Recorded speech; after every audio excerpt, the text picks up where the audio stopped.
Hello welcome, मैं हूं अरुण कुमार यादव और इस वीडियो में हम देखेंगे क्लास 8 की प्रश्नावली 9.2 के प्रश्न 4 और 5 का सॉल्यूशन। और इससे पहले की वीडियोस के लिंक आपको इस वीडियो के डिस्क्रिप्शन में मिल जाएंगे, आप वहां से देख सकते हैं। तो यहाँ पर देखो जो चौथा प्रश्न है, ठीक है ना, हमारे पास जो चौथा प्रश्न है इसमें क्या बोला गया है, ऐसे आयताकार बक्सों का आयतन ज्ञात कीजिए जिनकी लंबाई, चौड़ाई और ऊंचाई क्रमशः निम्नलिखित हैं। ठीक है, जैसे कि देखो यहाँ पे जो पहला पार्ट है इसमें दिया गया 5a, फिर कोमा है, फिर 3a स्क्वायर, फिर कोमा है, फिर 7a की पावर 4 है। इसका मतलब है जो सबसे पहले लिखा है कोमा के वो है लंबाई, यानी लंबाई हो गई 5a। फिर जो कोमा के बाद लिखा है वो है चौड़ाई, तो चौड़ाई कितनी हो गई, ये हो गई 3a स्क्वायर। फिर जो सबसे बाद में लिखा है वो है ऊंचाई, तो ऊंचाई कितनी हो गई 7a की पावर 4। ठीक है, कैसे पता लगा, क्योंकि यहाँ पे बोला गया क्रमशः, मतलब जो सबसे पहले लिखा है वो लंबाई है, फिर जो दूसरे नंबर पे लिखा है वो चौड़ाई है, और जो तीसरे पे लिखा है कोमा के बाद वो ऊंचाई है। अब यहाँ पर हम क्या बोलेंगे, बक्सों का आयतन। ठीक है, तो हम यहाँ बोलेंगे बक्से का आयतन, बक्से का आयतन।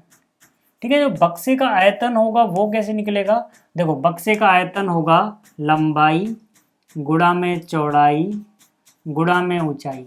ऐसा कैसे हुआ, देखो जो यहाँ पर इन्होंने बक्सा बोला है वो आयताकार है, मतलब अगर आयताकार बक्सा होगा, ठीक है, मतलब कि आयत की ऊंचाई बना दो तो वो क्या बन जाता है, घनाभ बन जाता है।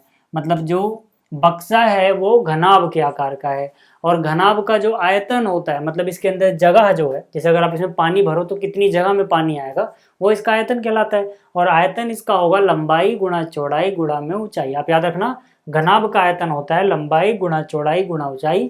क्योंकि बक्से घनाभ के आकार के हैं तो इनका आयतन ये हो जाएगा। ठीक है, घनाभ के आकार की क्यों है, क्योंकि यहाँ पे बोला गया है आयताकार है, आयत की ऊंचाई जैसी बनाओगे वो घनाभ बन जाता है।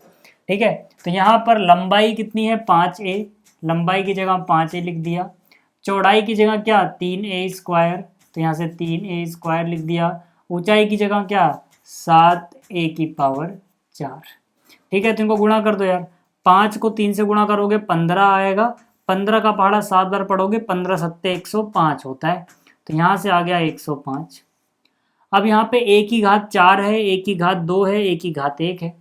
जब आधार एक जैसे हों, आधार का मतलब जैसे अगर मैं लिखता हूँ 8 की पावर 2, तो जो नीचे है इसको बोलते हैं आधार, इसको क्या बोलते हैं आधार, और ऊपर वाले को बोलते हैं घातांक या घात। ठीक है, तो यहाँ पे जैसे आधार 8 है और घात 2 है, उसी तरह से हमारे सवाल में यहाँ पे आधार a है, यहाँ पे आधार a है, यहाँ पे आधार a है। जब आधार एक जैसे हों तो घातें जुड़ जाती हैं, मतलब 4 में 2 जोड़ोगे 6, और यहाँ a की घात कुछ नज़र नहीं आ रही, मतलब 1 है, तो a की घात कितनी हो गई 7 हो गई। फिर से समझा रहा हूँ, यहाँ पर a है, यहाँ पर a है, यहाँ पर a है, तो आधार a हो गया एक जैसा है। जब आधार एक जैसा हो और गुणा हो रही हो तो घातें जुड़ जाती हैं, मतलब 4 में 2 जोड़ो और यहाँ पे कुछ नहीं दिख रहा तो 1 है, तो 4 2 6 और 1 7 हो गया। ठीक, तो पहला पार्ट आपको समझ में आ गया। इसी तरह से अगर मैं दूसरे पार्ट की बात करूँ, ठीक है, पहला पार्ट आपको समझ में आ गया होगा, ठीक है 105 ये वाला। अगर मैं सीधा सीधा दूसरे की बात करूँ तो दूसरे में क्या दिया हुआ है, देखो ये है दूसरा।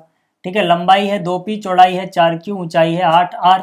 ठीक है, तो लंबाई की जगह कितना आ गया 2p, चौड़ाई की जगह कितना आ गया 4q, ऊंचाई की जगह कितना आ गया 8r। हमें आयतन निकालना है तो हम लिखेंगे बक्से का आयतन बराबर ये होगा, यानी कि लंबाई कितनी है 2p गुणा में चौड़ाई कितनी है 4q गुणा में ऊंचाई कितनी है 8r। ठीक है, तो पहले गुणा करो, 2 को 4 से गुणा करोगे 8 आएगा, 8 को 8 से गुणा करोगे 64 हो जाएगा। तो यहाँ पर कितना हो गया 64।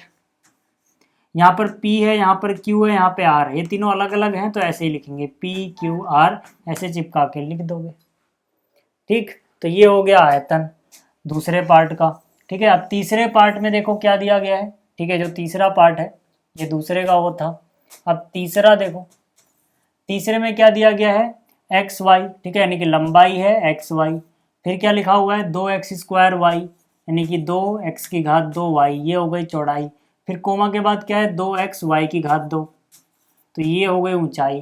तो फिर से हम बोलेंगे बक्से का आयतन लंबाई गुणा चौड़ाई गुणा ऊंचाई होता है।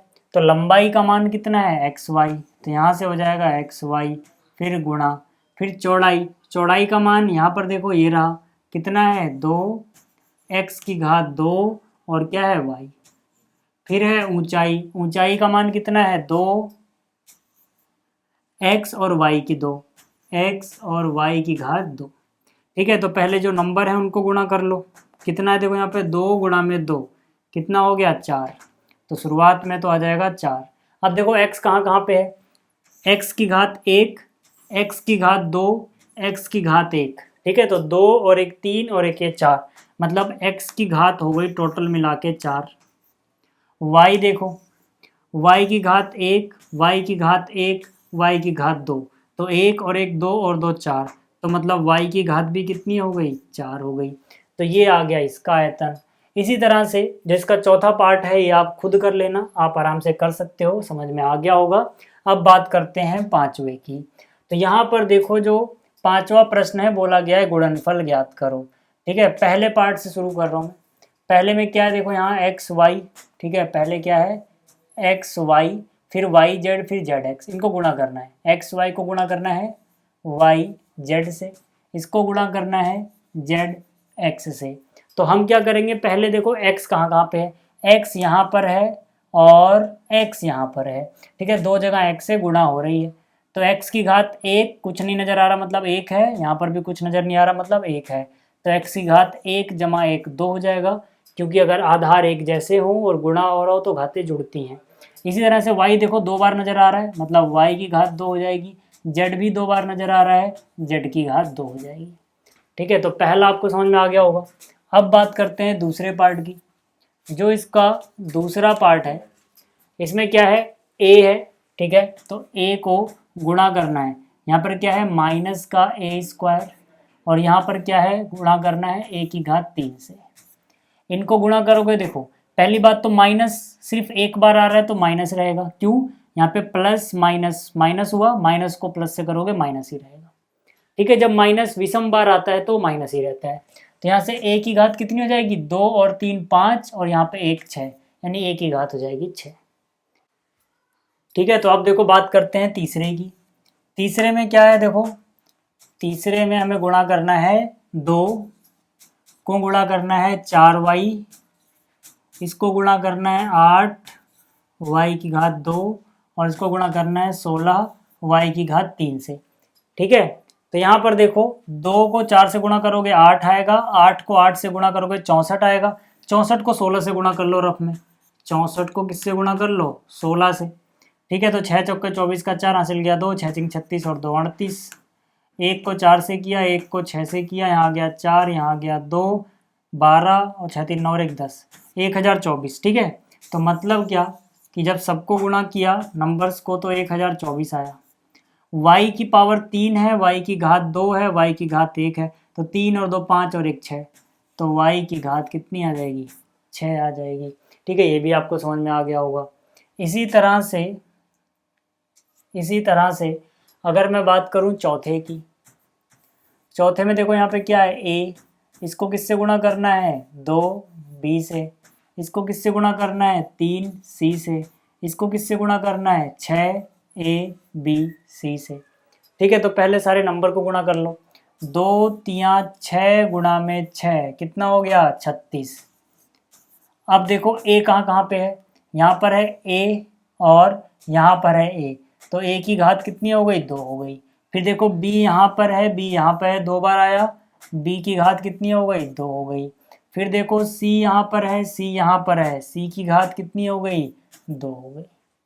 ठीक है, ये भी हो गया। इसी तरह से आप अगला खुद कर लेना। तो इस वीडियो में इतना ही, जल्दी मिलेंगे अगली वीडियो में। Thanks for watching.